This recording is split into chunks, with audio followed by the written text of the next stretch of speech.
Okay, good evening. I want to welcome everyone here to this is the 26th of April, and we're going to look at chapters 23 and 24 of First Samuel. And so let's go ahead and begin with the blessing.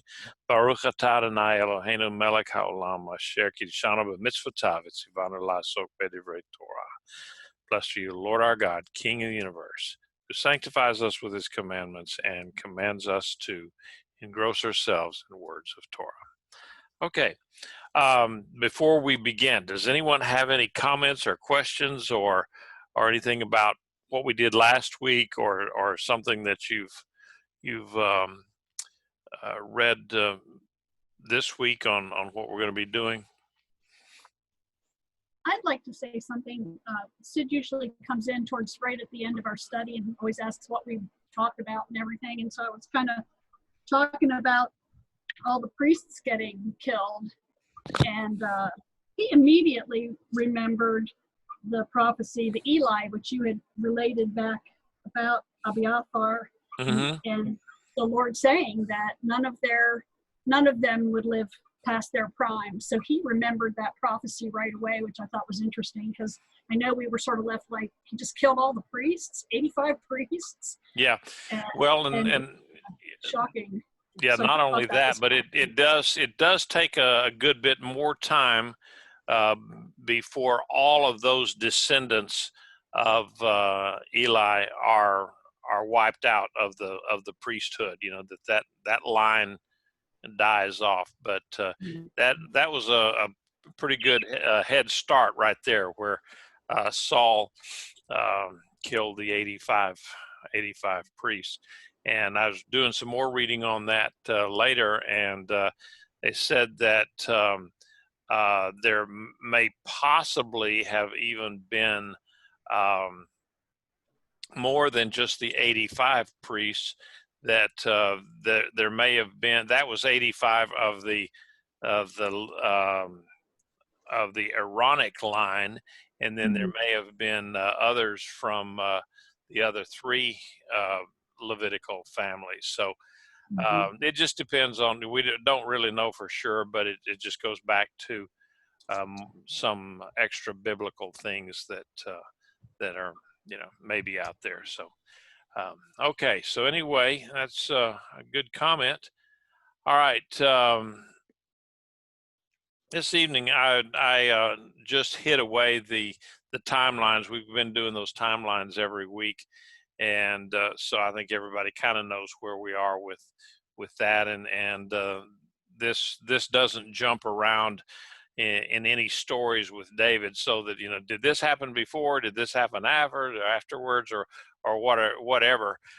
So I just kind of streamline things a little bit tonight, and we're going to be going right into the first part of chapter 23, and this basically is the main things that are going to happen in chapter 23, is where David gets the word that the people of Keilah are being attacked, harassed, marauded, raided, whatever words you want to use, by the Philistines.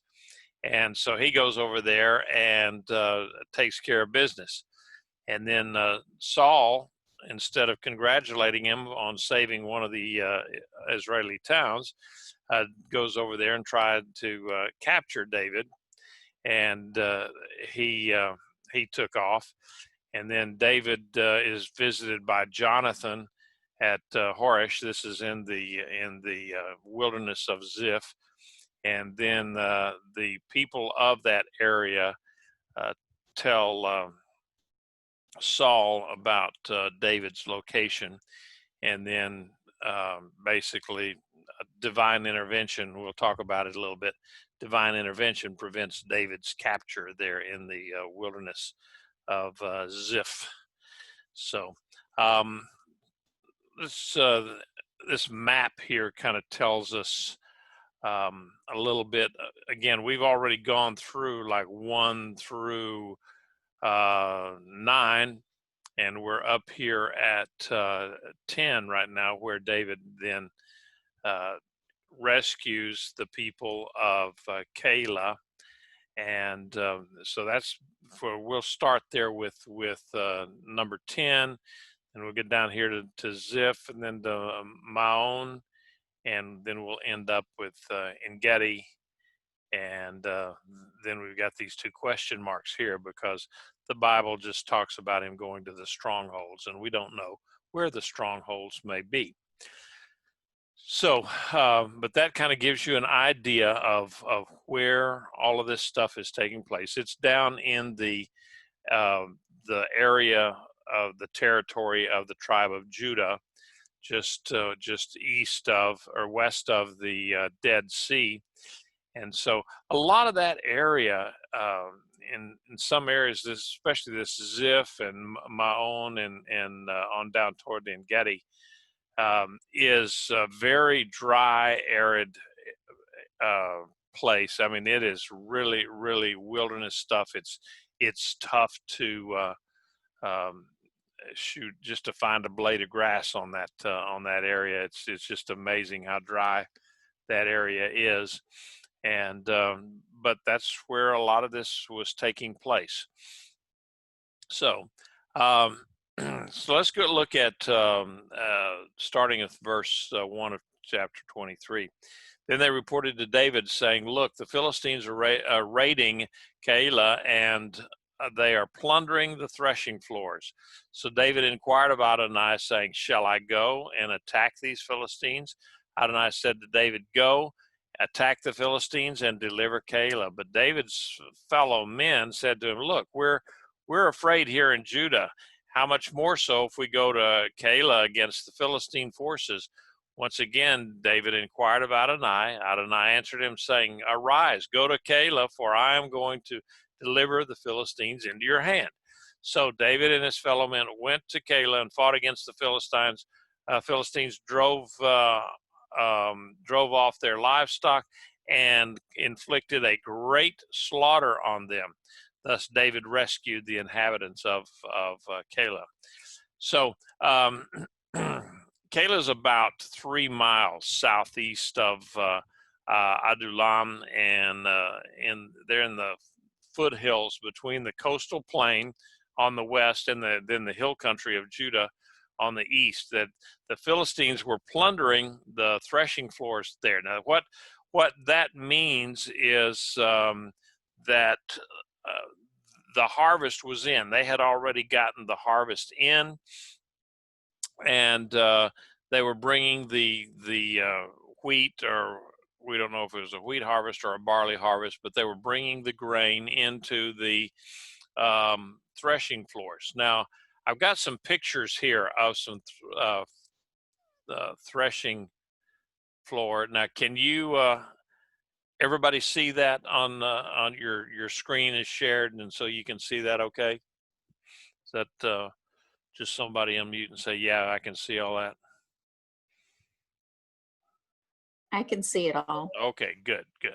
All right, so you can see this this area here is a threshing floor, and basically this is one that just an area. Now, some of them were pretty fancy. They had paved them with some kind of paving stones, and then other parts of it it was just dirt that over the years had been just pounded down and made hard or something. So it just depended. I mean, I saw many different examples of threshing floors all throughout the Middle East, and then also in Europe. There's a few that I saw in Greece and stuff like that, where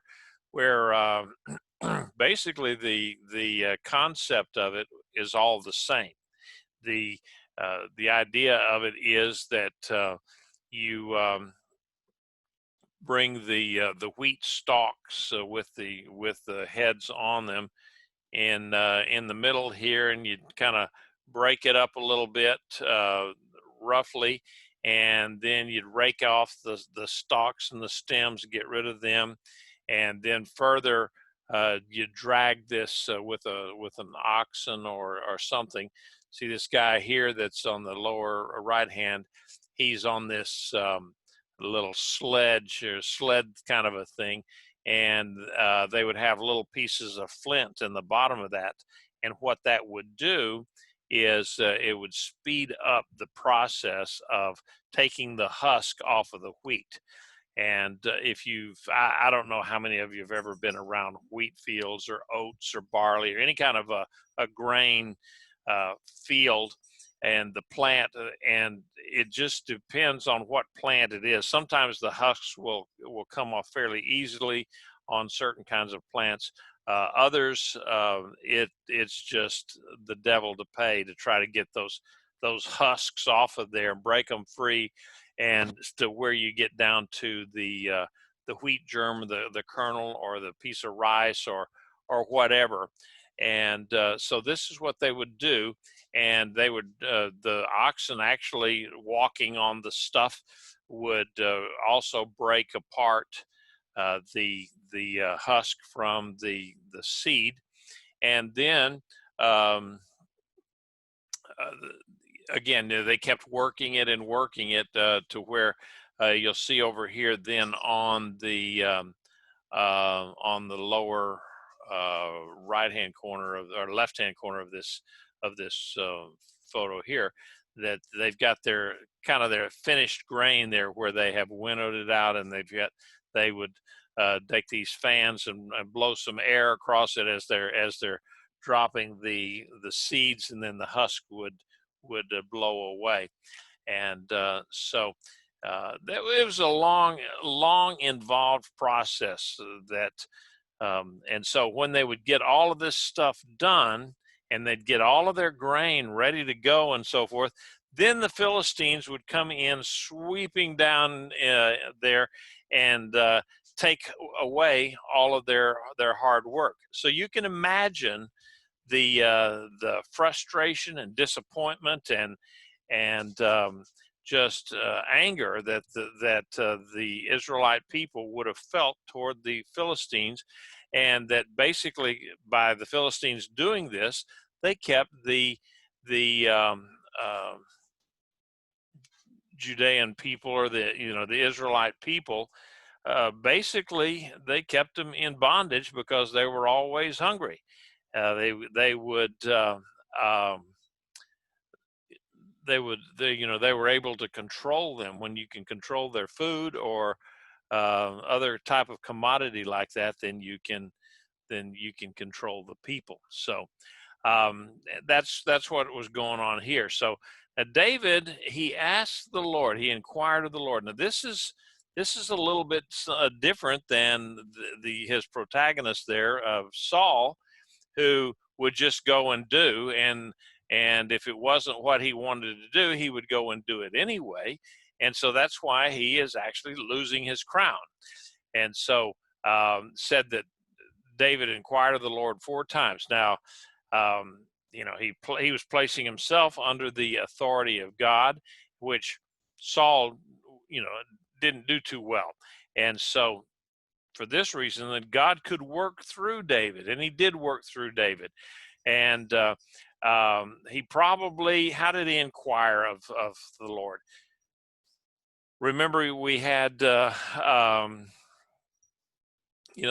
priest Abiathar, who escaped from the slaughter at Nob, and he brought with him, the Bible says he brought with him the priestly ephod, the high priest ephod, and so in that you would have had the Urim and the Thummim. That was two stones that were exactly alike in their feel and their texture and their weight, except for one was white and one was dark.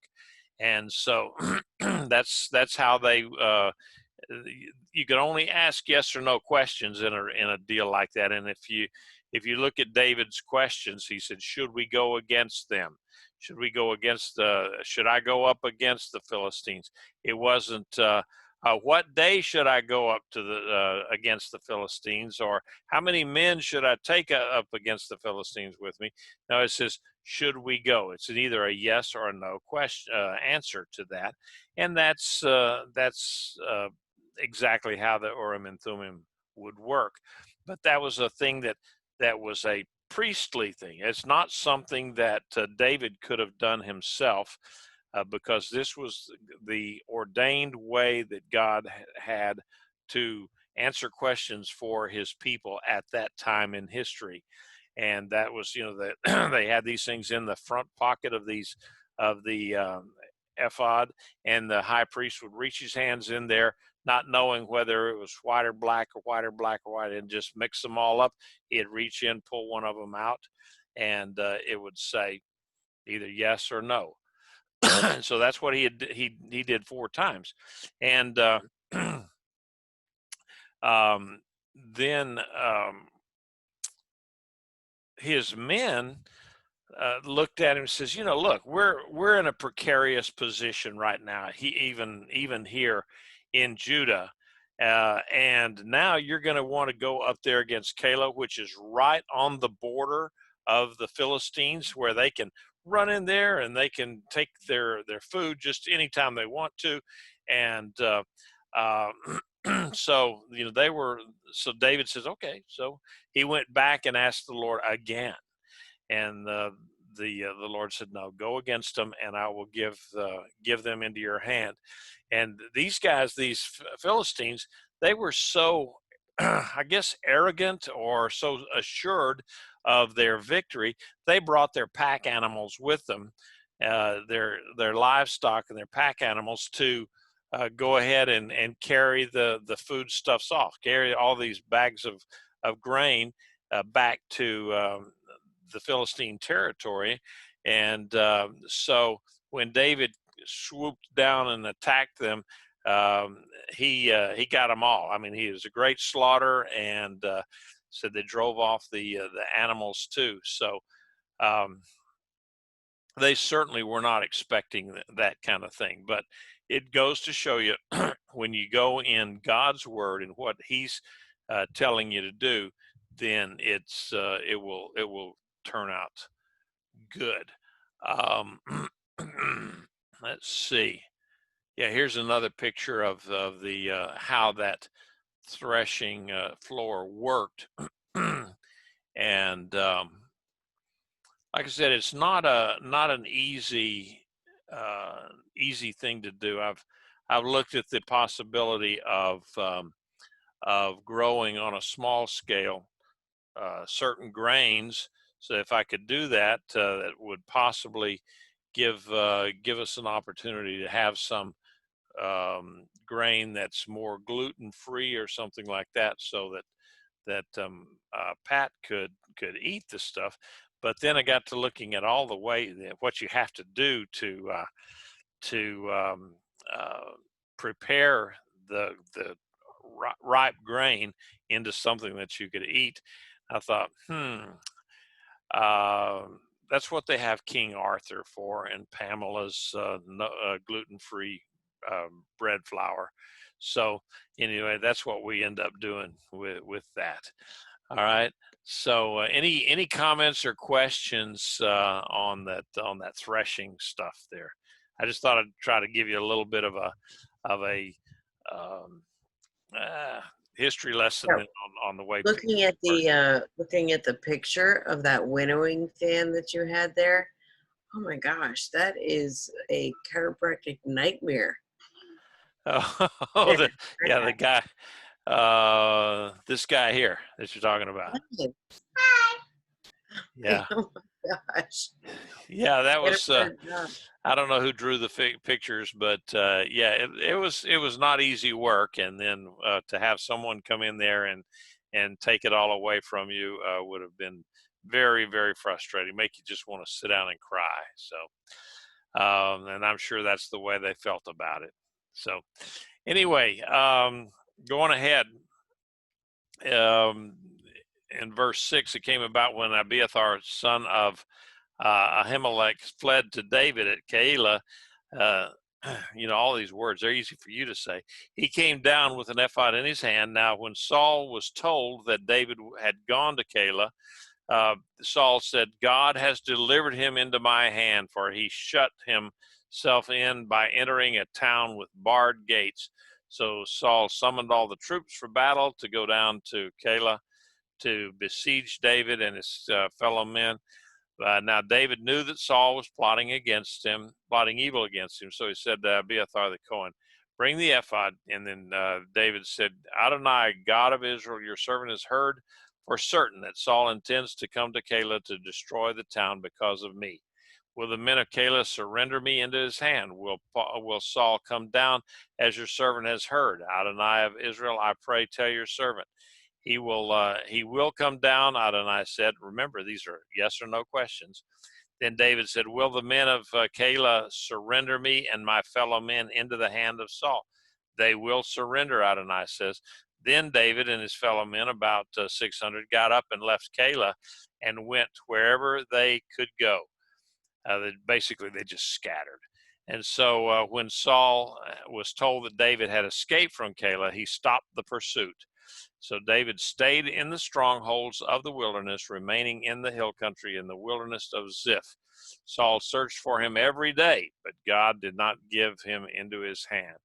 So there's yeah, Mickey says, and there's still a long way from making flour and the finished product of bread. Yes, indeed. That's one of the things I did when I was living by myself out in Singapore a number of years ago. I decided I was going to learn how to make sourdough bread. And so, yeah, it was, I made some great sourdough bread, and I had some just spectacular failures that are kind of funny in retrospect now, but but I don't do that anymore either. Okay, here's a picture. Here's a map. Me and my maps of kind of where we're talking about here, because you've got Keilah right here, and see the Philistine territory went right down this, right here in this area, right through there. It just went right down there, and Keilah was actually kind of on the cusp of the Philistine territory.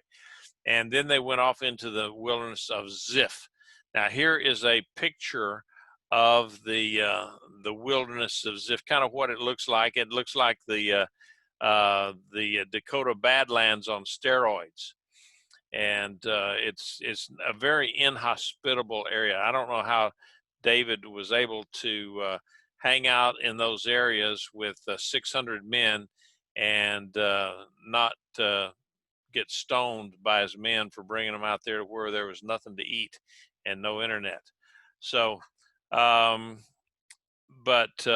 we know that Abiathar, he had remained out there in the forest. This guy had run from Saul, who had killed all of his relatives there at Nob, and so I'm sure he was a little shell shocked at this point. He wasn't gonna go out there and expose himself too much to Saul. So when David took up the attack on the Philistines of Keilah, then he joined him there. And as some say, he joined him after he won. Others says, no, he joined him before he won. So it depends on which of the scholars that you read. But we do know that David did inquire of the Lord, in the most logical way that he would have done that would have been with the Urim and Thummim. And so to do that, he would have had to have a priest. So I think that Abiathar went with David, and wherever he went. So what's kind of funny then, Saul gets up there and he just says, "Oh, God has given David into my hands." Evidently, what part of that conversation where Samuel said, Saul, you have blown it. You're not going to get to, your sons and grandsons will not be kings after your kingdom is done. When you die, it's over for you and your family. Somewhere not along the line, he just refuses to read that memo. And so he's claiming that God is going to take out David, and it was just, kind of an arrogance on his part, or just, here he was living on that river in Egypt, denial. And it was it was, yeah, sounds like, Pat says, sounds like modern day politicians sometimes.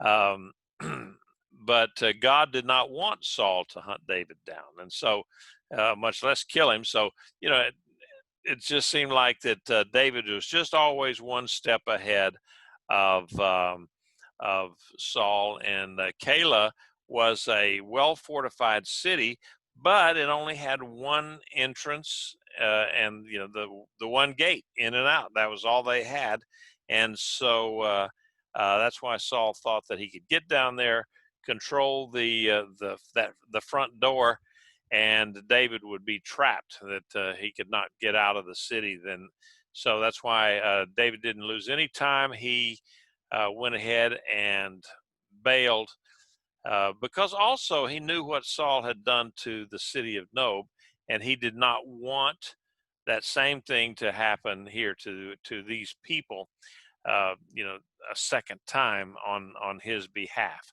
So when it talked about the men of Keilah, the men of Keilah who would have given David up. Now, this is not all of the men.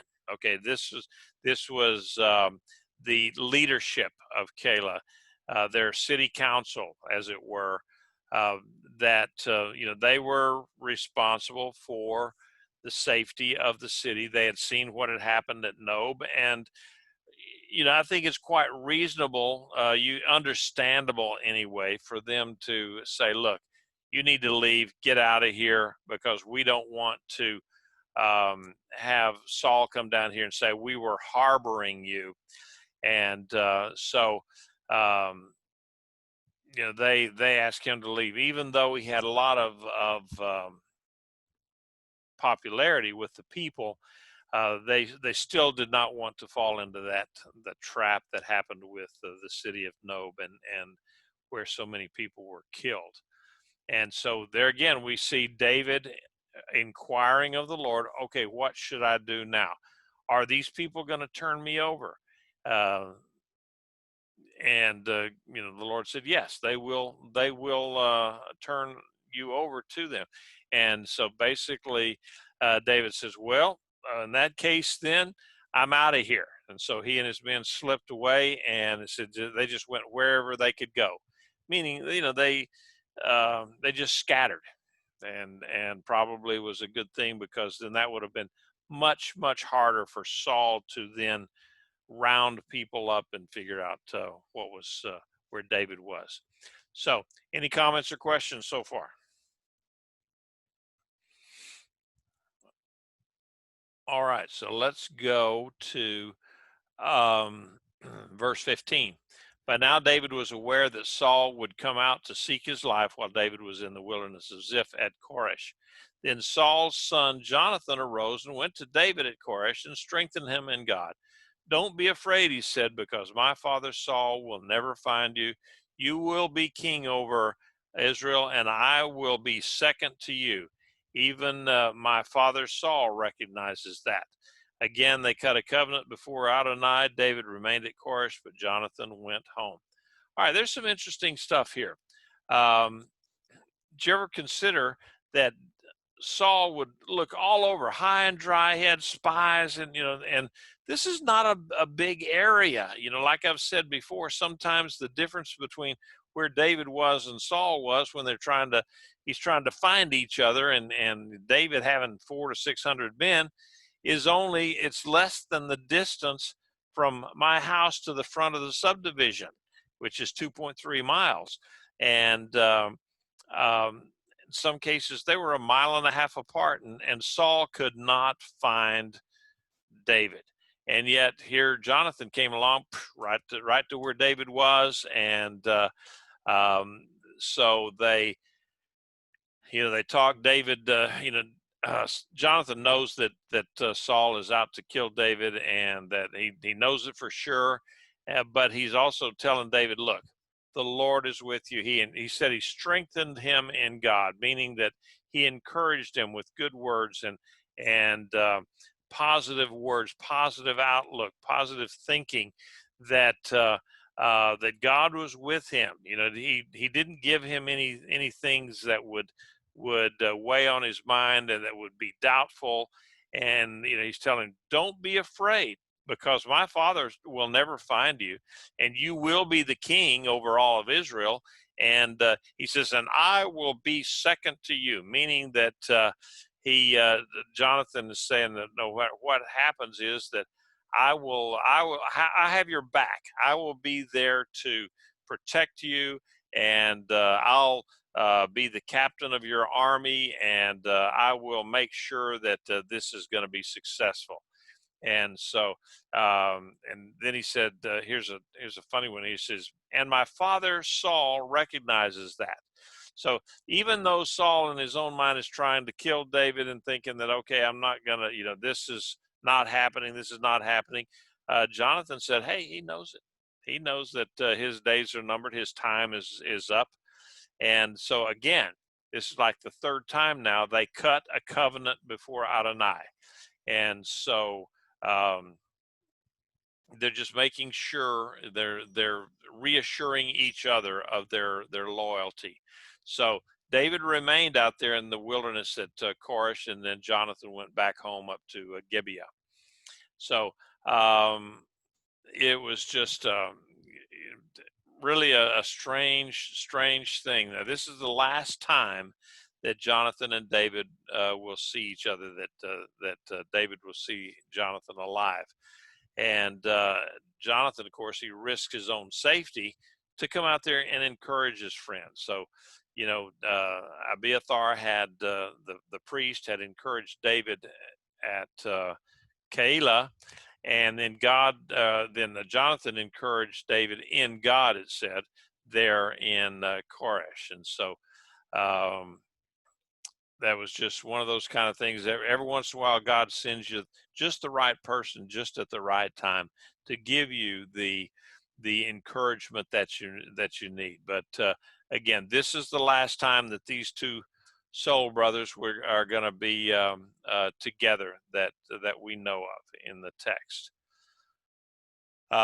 Verse 19 says, and then some of the Ziphites, the people from Ziph, went up to Saul in Gibeah, saying, isn't David hiding with us in the strongholds of Koresh in the hill of Keilah, which is south of Jeshimon? Now, therefore, O king, come down whenever it is your desire of your soul to come down.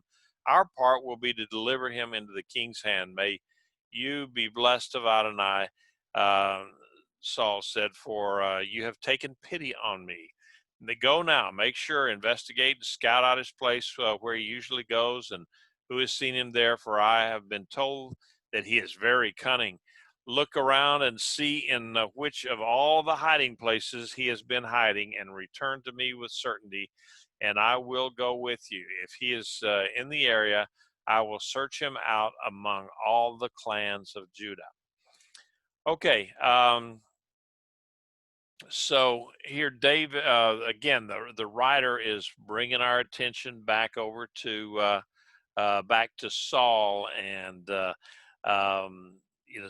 if you've ever read Psalm 54, it tells about this incident here, that tells us what David was thinking and praying during this experience. But he trusted God. In fact, in Psalms 54, it says,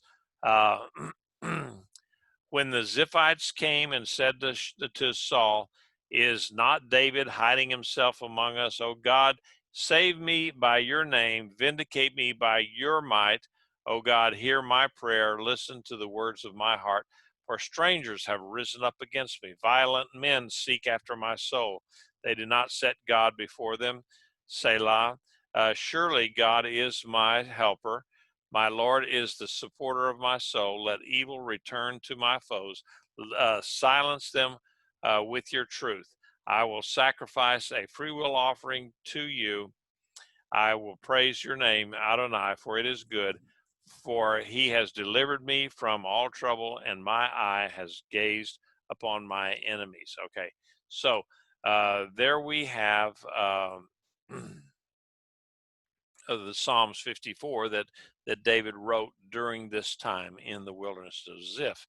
So evidently the Ziphites, funny name, the Ziphites thought that they would be better off if they informed Saul of David's presence in their area than if the king discovered that he was there, and then they got the blame for it, and then Saul would take out his revenge on them again, like he did on the people at Nob. So I mean, Saul got a lot of mileage out of that Nob. I mean, it really did really terrify a lot of people. And so again, though, Saul, he rises up and he's very pious and so forth, and he praised the Ziphites for having compassion on him. Poor me, and boy, that really it was David who was in need of the compassion from these people, but he didn't find any out of them. So Saul then, David always went to the Lord for help. But Saul says, okay, yeah, well, you guys go back there. He enlisted their help. He says, you go back there, look all around, check him out, spy on him, see where he goes, see all the places that he is, investigate, make sure, see, look, learn, do whatever it takes to find out everything about David and where he's going and what he does and that sort of thing. So it did not, Saul, nowhere in the Bible here does it say Saul sought the Lord. No, I think Saul was done with seeking the Lord, and the Lord was pretty well done speaking to Saul in this regard. Saul said that David was really cunning, but there's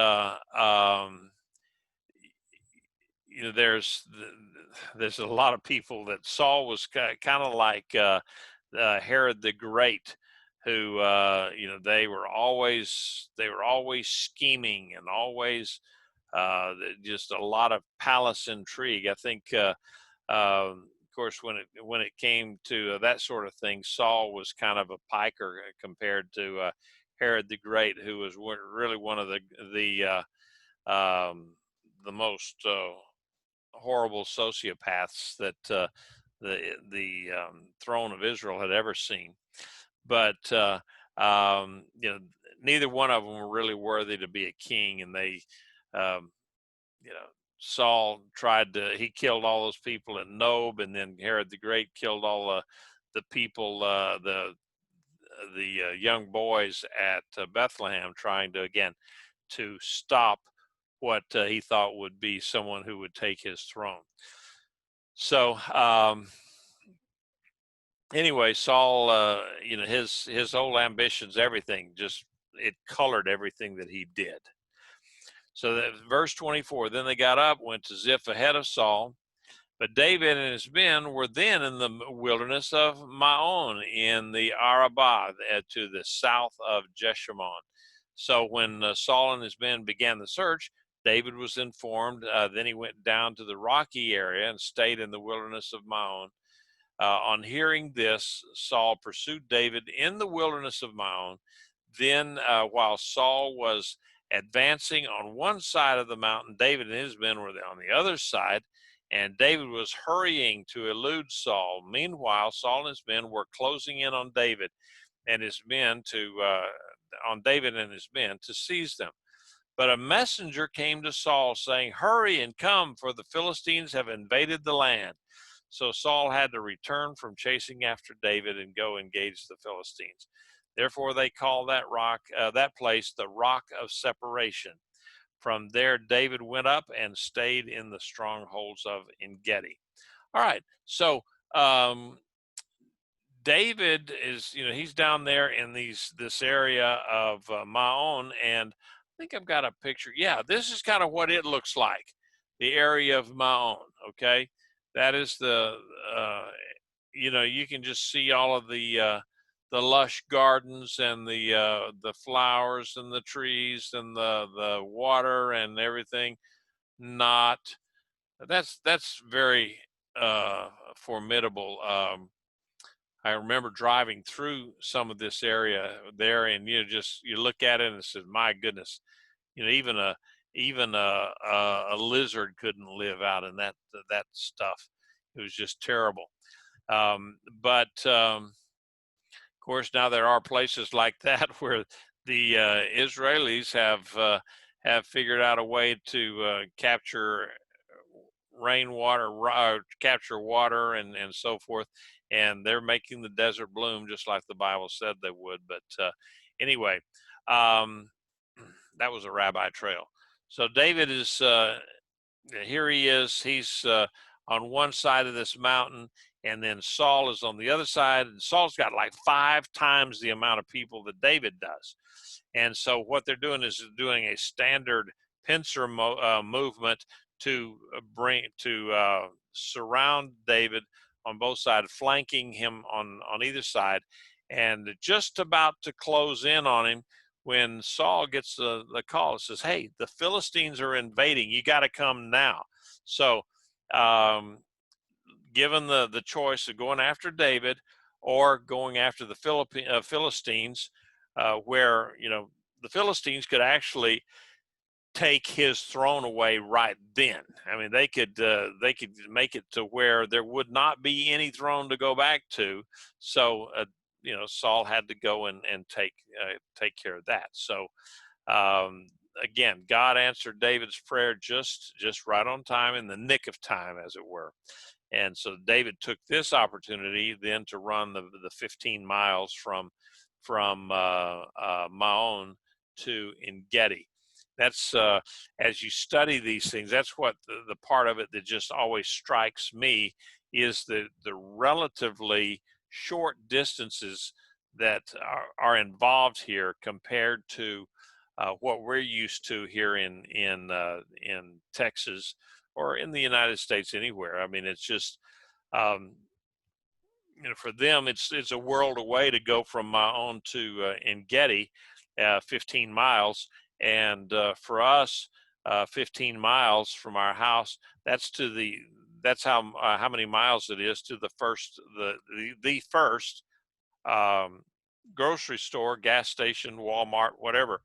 It's 15 miles in any direction for us out here, and so we don't think anything about 15 miles, but that was for them. That was a long way away, and plus this area to traverse this kind of an area, it's very difficult, and so it's just not like marching down the road on a highway. So so then we'll go into chapter 24. Now, when Saul returned from pursuing the Philistines, he told them. They told him, "Look, David is in the wilderness of En-gedi." So Saul took 3,000 chosen men, all of his best warriors. These are the best of the best, his Green Berets. He took all of those guys and went and searched for David and his men near the rocks of the mountain goats. So when he came across the sheepfolds along the way where there was a cave, Saul went in to relieve himself. Now, David and his men were already sitting in the innermost parts of the cave. And so David's men said to him, "Look, it's the day Adonai spoke to you about. Behold, I will deliver your enemy into your hands, so you may do to him as seems good in your eyes." And David crept and cut off the corner of Saul's robe stealthily. But afterwards, David's conscience bothered him for cutting off the edge of Saul's robe. So he said to his fellow men, "Adonai forbid that I should do such a thing to my Lord. Adonai is anointed, stretching out my hand against him, for he is Adonai's anointed." So David pursued his his fellow men with these words, and did not let them rise against Saul. Then Saul left the cave and went on his way. All right, so several things here. En Gedi, it's here's the little town of En Gedi, and this little canyon runs all up here for a couple of miles, I guess, or so. Uh, Maybe not a couple of miles. I don't know. I've walked it from here back up to this waterfall here, and but there was just so much nice stuff to see along the way, and they'd made little paths on the deal. So it was not a arduous journey, as it were. And there was actually water there, and so you could kind of jump in the water and cool off if you wanted to. This is the Dead Sea here. It looks really nice and pretty, but it's not a whole lot of bass and crappie in that thing there. Although I did see here the other day that there is a species of fish now that is growing and living in the Dead Sea now, along with other types of things where the Dead Sea is even more deader than it used to be in terms of the salt levels and so forth, and yet there's life happening in the Dead Sea. And so that is prophesied toward the end times, that when the Messiah comes, the Dead Sea will no longer be the Dead Sea. So anyway, En Gedi, this is what it's called, is the spring of the goat, because there's lots of goats there. All right, and in fact, let's see, there's some. As you walk on, see what I said, they got these little paths for us gringos that we can walk along there and hang on to the thing, and old guys don't fall over and things like that. So they do have the goats, and it's beautiful. It is an absolutely beautiful place, I just hated to leave there. That was great, but it even it was a super place to be. But David was pursued by Saul on a 5-to-1 at disadvantage. Saul had 3,000, David had 600, and so they get up there and they're following, trying to find David in all these caves. There's lots of caves. Okay, there are lots of caves in this area, and so the idea though of hiding 600 people in a cave, it had to be a pretty good sized cave, and so Saul decided, well, you know what? I've had my coffee this morning. I feel a rumble. I got to go. And so he goes up into this cave. And so how many of you, I just, you don't have to answer this or anything, but when you were growing up and going to Sunday school or whatever, and you were taught about this, old Saul was just taking him a little nap. He was tired, and so he was just going to go into this cave where it's nice and cool, and he was going to lay down. He was going to take a nap, and so that's when David snuck in there and chopped the corner off of his robe. I think most everybody had that story, because you never were told that, oh yeah, Paul was going up there to drop a deuce, and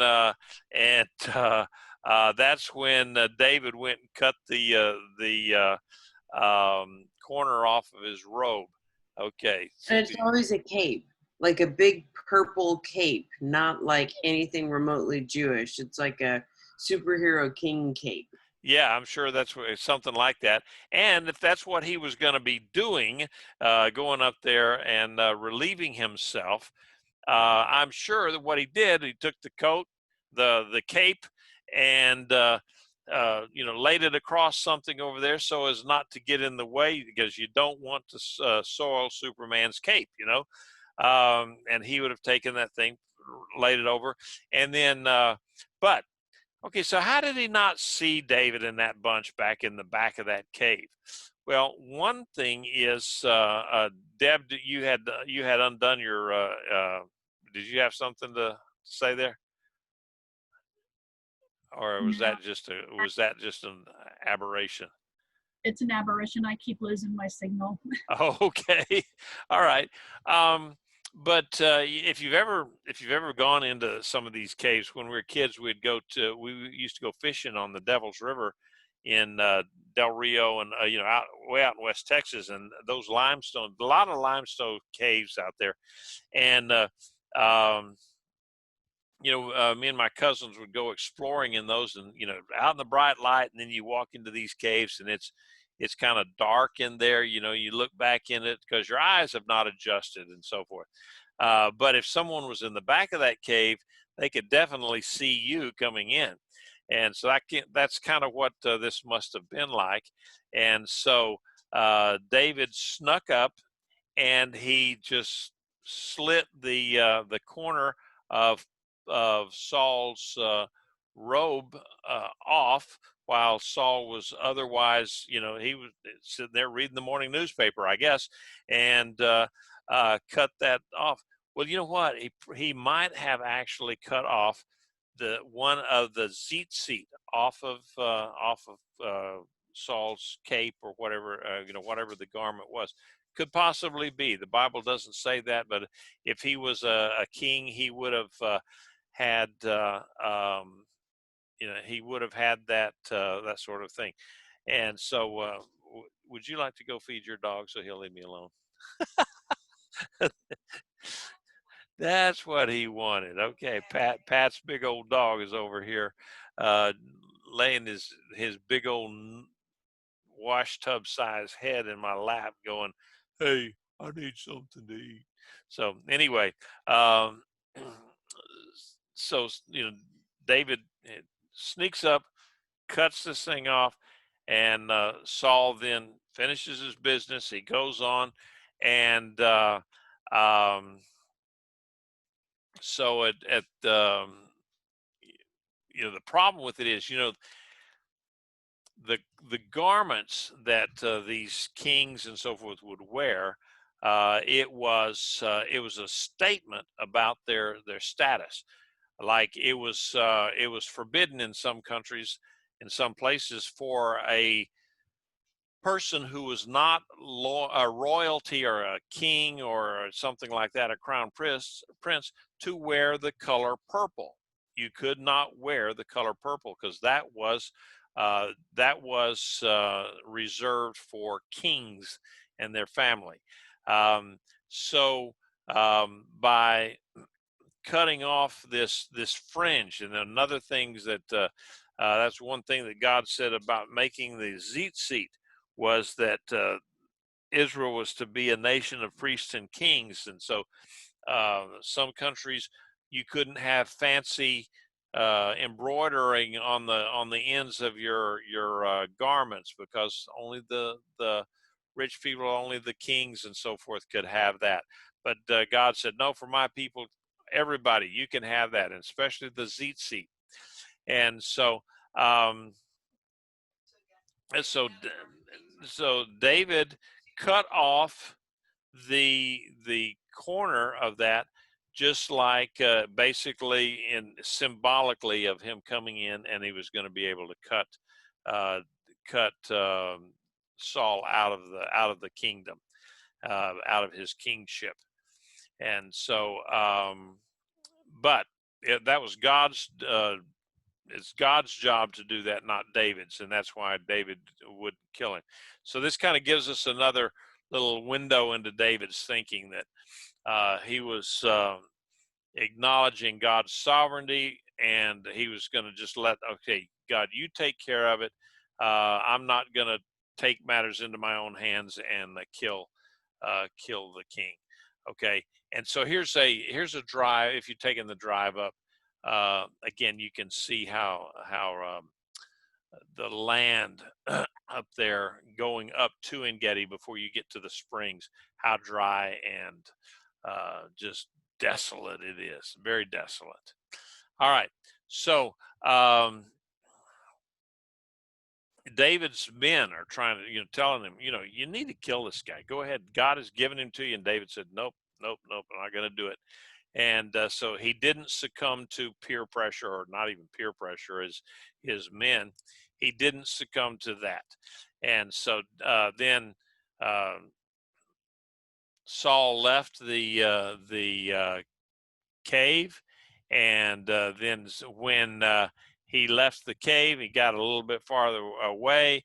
If you see some of the paintings that have been done by the masters over the years, they see Saul and David like within social distancing distance, but I think it'd be more likely that it was like Saul had gone on down the way a piece, and then David comes out of the cave a safe distance away and shouts down to Saul, saying, "Hey, my lord the king." When Saul looked up behind him, David bowed with his face to the earth and prostrated himself. And David said to Saul, um, why do you listen to men's words saying, look, David intends you harm? Look today, for your own eyes should see how Adonai delivered you today into my hand in the cave. Some urged me to kill you, but my eye had pity on you, and I said, I will not stretch out my hand against my Lord, for he is Adonai's anointed. Moreover, my father, see, yes, look at the corner of your robe in my hand, for in cutting off the corner of your robe, yet not killing you, you should know and realize that there is no evil or rebellion in my hand. I haven't sinned against you, even though you are lying in wait for my life to take it. May Adonai judge between me and you, and may Adonai avenge me of you, but my hand will not be against you. As the old proverb goes, out of the wicked comes forth wickedness, but my hand will never be on you. Whom has the king of Israel come after? Who are you chasing? A dead dog, a single flea? May Adonai be judge and decide between me and you, and may he see and plead my cause and vindicate me against you. So in bowing down, David showed that he was not a rebel, and that he still viewed Saul as the king. Now, he bowed down twice, and so this shows a lot of trust in God, because here's Saul. He's got 3,000 guys out there, and David walks out of the cave and he says, "Hey, Saul," and that was just, it could have been crazy, but he put his trust in God, wanting to vindicate himself before Saul and say, "Look, I'm not trying to kill you. Would you get that through your thick gold crown there? That I don't want to kill you. I could have, but I didn't." So David was submitting himself to the authority of the king, and at the same time, even greater, submitting himself into the care of God Almighty. So, and then he says, "Why do you listen to the words of men?" So David again was showing a lot of kindness and tact with Saul, because he knew that Saul's fear of David came from Saul himself. It wasn't from so much from people around him, because he was very popular with everybody. But if he could blame others, then that takes it away from Saul, so that you don't set the guy off again. And that way he could say, yeah, those guys were wrong, not you were wrong. So even in confrontation, David is covering up for Saul.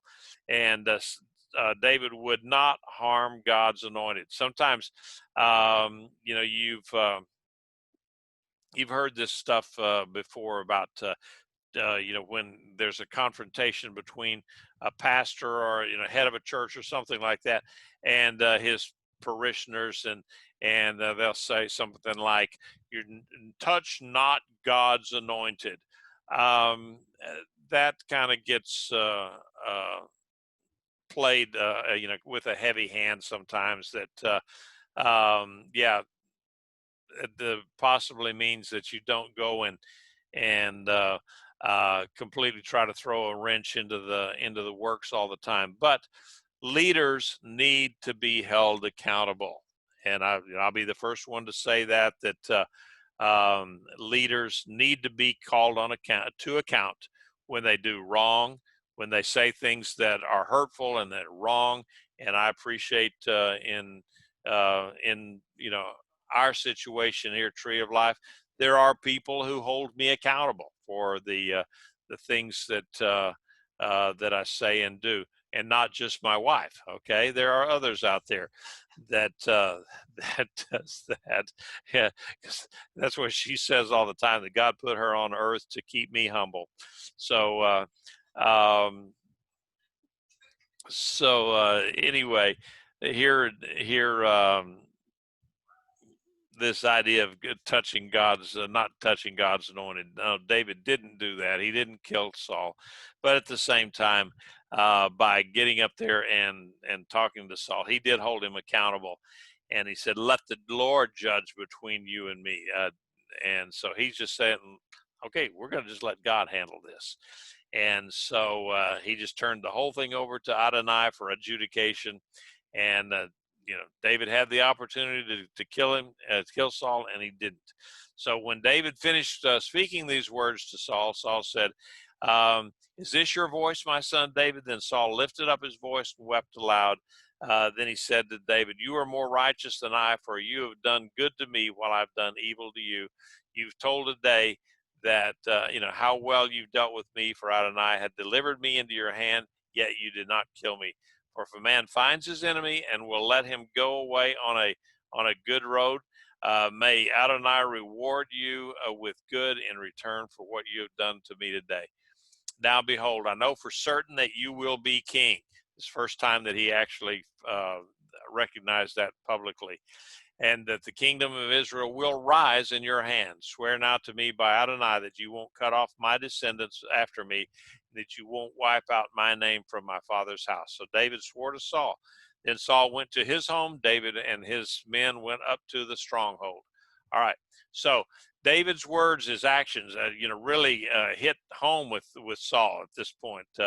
And so it says he wept tears. Now we don't know if it was tears of remorse or tears of self-pity or or whatever, but he referred to David as his son, which he was his son-in-law, and because David had actually talked to Saul as his father, which was his father-in-law. Saul confessed that David was superior in righteousness and goodness, and he even said, "May the Lord reward you for you and with blessing because of your treatment of me." And then he recognized, he confessed that he knew that David was going to eventually succeed to the throne. So he asked David not to kill his descendants, and when he came to power, and we've noted that before, that when a new king came in, if he overthrew an old king, then he would kill off all of his descendants so that no one could get back into the running to reestablish their dead king's dynasty. So David had already promised Jonathan that he wouldn't do it. And now he's making that same promise to Saul. And then again, also not to obliterate the memory of him, because sometimes they would go through and just purge all the records of the name so that they wouldn't even have their name out there. Any architecture, the King Saul Stadium, they would have it could remain the King Saul Stadium, or the Jonathan bowling alley, whatever it was. He was not going to wipe out their memory. So then from there, Saul's remorse sounded genuine, but then we find out later on, okay, he's still up to his old tricks, and he's still kind of, he goes crazy every once in a while, and he's even beyond middle age, so it's worse than middle age crazy. So, but Paul did depart. He went back to Gibeah, and again, David sought protection. He was, David was no fool. He knew that Saul could turn on him on a dime, and so he went back into strongholds. We don't know if it's Adullam, or if it was near in Gedi, or maybe Masada or something like that. So this chapter, if we had a bottom line, it helps us to deal with the common temptation to get even. A lot of times we just want to get even, and but David was a good example here of just trusting God and not retaliating. Let God sort it out, and let God determine how or when things are going to happen, like David did. And don't take matters into your own hands, because God is ultimately in control. He doesn't need us to be His agent because he can't do it, or his arm is not long enough, but just back off, let God handle it. When you got a problem, you bring it to the altar, make sure you leave it there at the altar. You don't